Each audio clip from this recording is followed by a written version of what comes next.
Hello and welcome to my channel. On today's video we are going to look at some of the most amazing and beautiful tiaras worn by queens and princess, in the realm of royalty, pageantry, and nobles. Throughout history, men and women of status have adorned their foreheads with various kind of crowns and tiaras, which symbolized social superiority and power.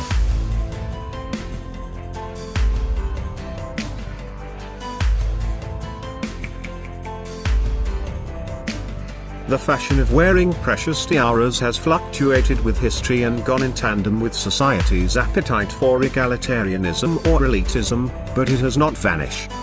The downfall of many European monarchies might have diminished its importance, but curiously, the notion of elitism and dream of being a princess, even for one day, has continued to seduce generations, and tiara has remained in fashion, in its classical styles as well as in new art forms.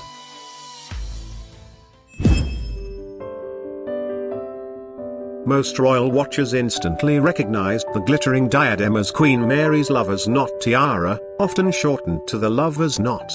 The lover's knot tiara was commissioned for Queen Mary in 1913 from Britain's House of Garrett. It consists of diamonds and a collection of 19 hanging pearls, all set in silver and gold.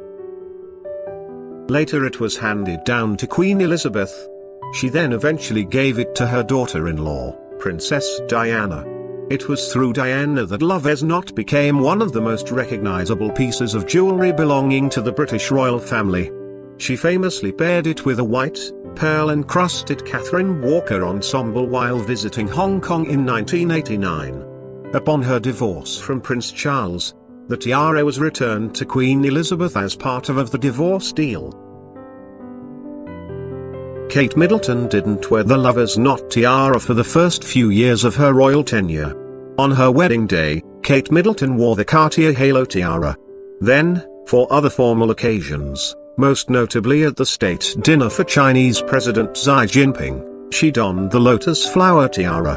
However, in December 2015, she wore the lover's knot for that year's diplomatic reception. Immediately, comparisons to Diana were made. Since then, it's become the Duchess's formal headwear of choice. Ninth on the list is the Marie Threes, Duchesse d'Angoulême Emerald and Diamond Tiara. The tiara, which was designed and executed by the French royal jewelers Everard and Frederic Baptiste in 1819, was a masterpiece of the French jewelry craftsmanship of the early 19th century.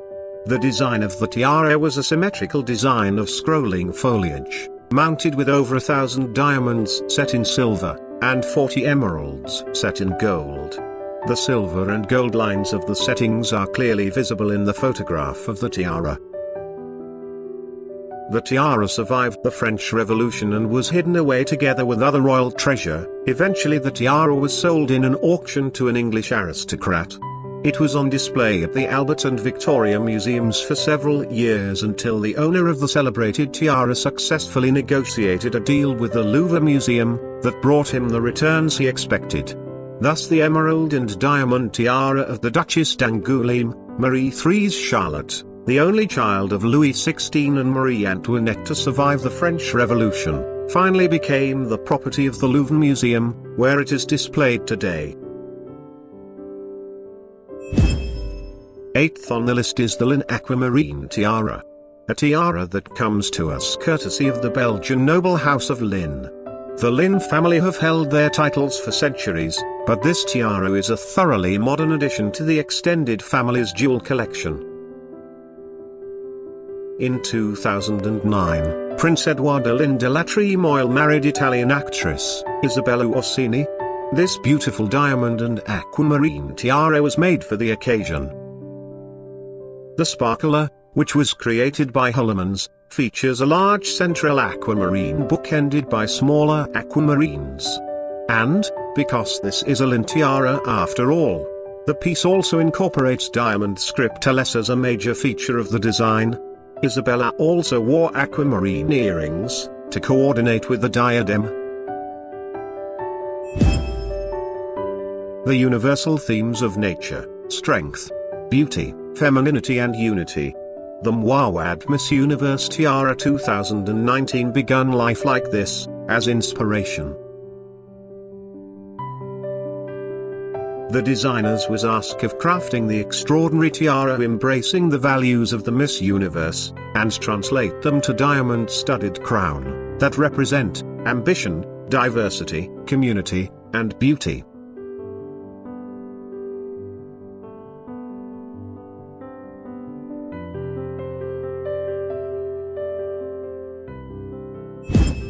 This tiara came to life in a meticulous process that combined the artistry and creative vision, using technology, master craftsmen, and the expertise to source and polish diamonds to the highest standard. The tiara's name, The Power of Unity, is meant to celebrate a women for being complex, diverse, unapologetically ambitious, and strong. The interconnected line motifs are meant to represent the community of women from around the world whose band unite them, and reminds us that we are stronger than apart. Sixth on the list is this beautiful emerald tiara from the collection of Princess Katharina Henkel von Donsmarck in the 1900s. I think it is difficult to exaggerate the importance of this emeralds. This is undoubtedly the greatest raw of original fabulous stones, 11 of them perfectly match. And what is extraordinary, is that, if you want to describe it to somebody, what color the great emerald is, you would point at these stones. They are like green berries, it's what is known as the old mine material. The emeralds itself is absolutely remarkable. It is estimated the weight to be well over 500 carats, which is a huge amount. They would have been mined in Colombia, probably in the 16th century, and they would have been traded with India. The emeralds are typical of a way of wearing emeralds in India in the 17th century, cutting them in a way of almost rolled pebbled beads, and characters will be drilled along the main axis, with this rather thick drill holes. So, one can easily imagine that this could worn around the neck by a Maharaja or a prince. And then, subsequently finding its way into France in the turn of the 19th century. There's really no period in European history where jewelry was more glamorous and more abundant than the better part of end of the 19th century. Prince Guido Henkel von Donsmarck was at that time the richest man in Germany and one of the richest men in Europe. In 1887 he married a Russian aristocrat, Katharina Sleptsov, and this tiara was commissioned for her as a gift. Donsmarck commissioned this tiara from Chormy. The design of the tiara, the base of the tiara, is typical of the late 19th century. Very delicate garden forms set in diamonds and studded with this large cushion pale yellow diamond, which contrast perfectly with the emeralds. Fifth on the list is the Queen Alexandra's Kokoshnik tiara. There are so many reasons to love Queen Alexandra's Kokoshnik. It's an utterly classic tiara from a design perspective. It's a literal wall of diamonds. It has a fascinating Romanov-related backstory.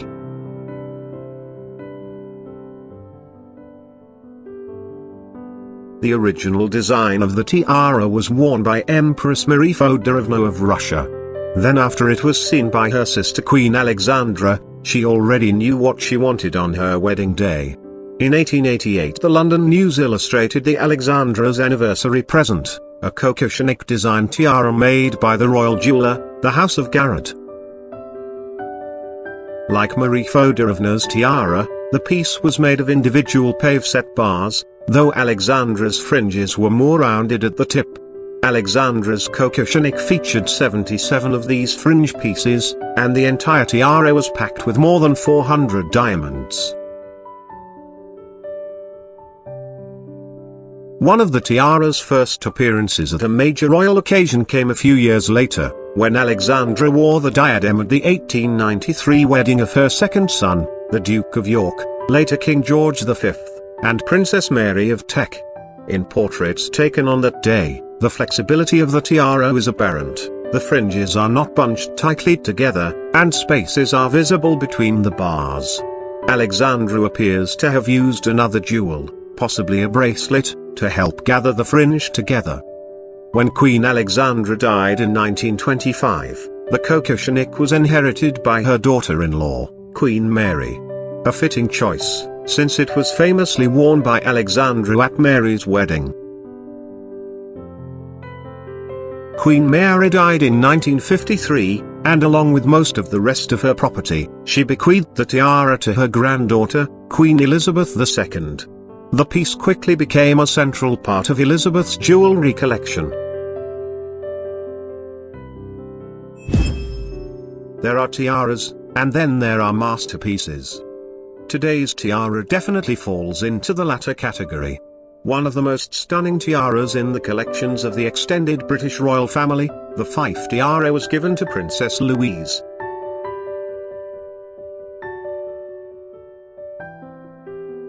Princess Louise is the granddaughter of Queen Victoria, and she was the eldest daughter and third child of Albert Edward, Prince of Wales, and Princess Alexandra, who later became Edward VII and Queen Alexandra. The Fife tiara is made on an extremely intricate and delicate frameworks, and it contains diamonds ranging in weight from 1 to 10 carats. It was made in 5 pieces, and almost like one now. The tiara is extraordinary in its construction: silver in the front, gold in the back, and all of the 200 carats of diamonds, beautifully cut, while being presented in the thinness framework. But what really extraordinary is the tiny pivots in which the pear-shaped diamonds are presented, and they would have caught the light. When Louise, Duchess of Fife, worn it, it would be an extremely beautiful to behold. Third on the list is the Brazilian aquamarine tiara. Most of the sparkling tiaras worn by Queen Elizabeth II of the United Kingdom were legacies from queens and princesses past, but a few of them have been hand-picked or commissioned by the Queen herself. Today's tiara, the Brazilian aquamarine, was ordered by the Queen as a part of an evolving parure of jewels. The Brazilian aquamarine parure didn't start with a tiara, it began with a necklace and a pair of earrings. These diamond and aquamarine pieces were presented to the Queen in 1953 by the Brazilian president as a coronation gift on behalf of the people of Brazil.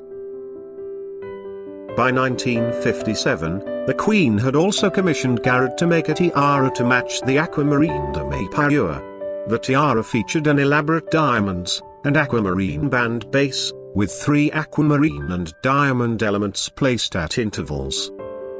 The Queen has worn the tiara fairly consistently since its overhaul, even though it's now one of the tallest and most imposing diadems in her collection.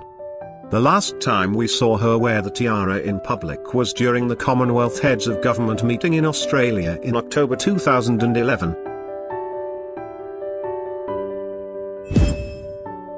Queen Victoria and Prince Albert's shared love of art and design resulted in many an exquisite treasure, including jewels like her sapphire coronet and the Oriental circlet. "Albert has such taste and arranges everything for me about my jewels," Victoria wrote. This Gothic-inspired emerald and diamond tiara is another example, a piece personally designed by Prince Albert and commissioned in 1845 from the London jeweller Joseph Kitching for £1,150. The tiara, nearly a full circlet in shape, has a base of cushion-shaped diamonds and step-cut emeralds topped by a graduated row of 19 inverted pear-shaped emeralds. The largest emerald weighs in at 15 carats. The tiara completed a parure of emeralds and diamonds previously gifted to the Queen by her husband, including a necklace with 9 clusters of emeralds surrounded by cushion-shaped diamonds, a pair of pendant earrings, and a brooch featuring a 20-carat emerald. Queen Victoria was thrilled with her emerald tiara gift, referring to it as a lovely diadem of diamonds and emeralds designed by my beloved Albert, and writing of her husband's wonderful taste in her journal. The family has allowed the tiara to be shown on exhibition, and, of course, has just now loaned it on a long-term basis to the Victoria Revealed exhibition at Kensington Palace alongside the Fife tiara and the Fife fringe tiara. The rest of the emerald parure is also on show, ready and waiting for your admiration. It already has mine. This is one of my absolute favorite pieces. Magnificent.